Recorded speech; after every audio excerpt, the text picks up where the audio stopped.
Dinle yumuşak yapraklarının türkülerini. Yarın gelse pencerene yarı kursa, İsmet Hırım'ın dülberliğini kuşlar yırlar az barında uçsa,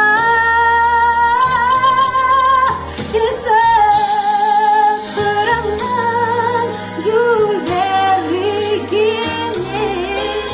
kuşlar yırlar az barında uçsa,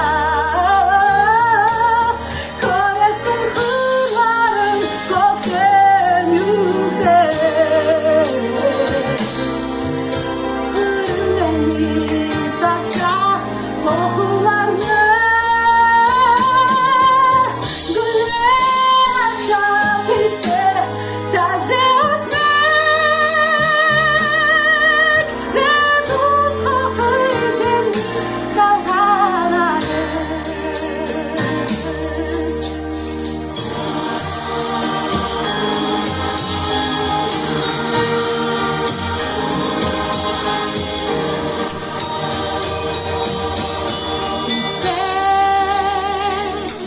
Şirin yüzün toprağında o sensiz bu akar güneş oynar. Hırım her tarafın bana güzel bu sevgiden güçlü sevgi olmaz. Hırım her tarafın bana güzel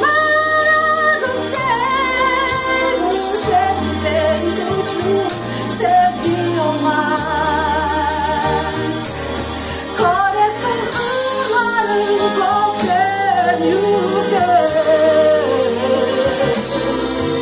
Hırım benim saçar kokularını, güller açar düşer taze ötmek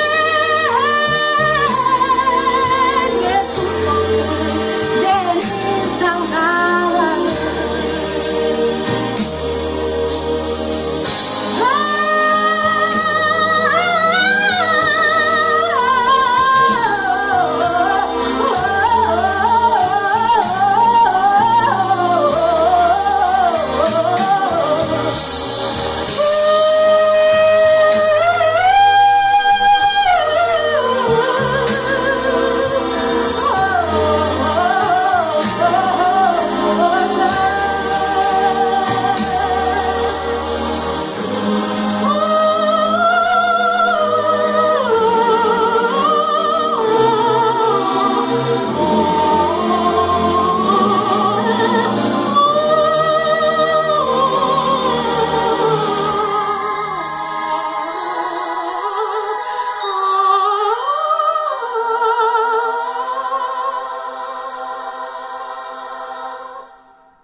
Bu sevgiden güçlü sevgi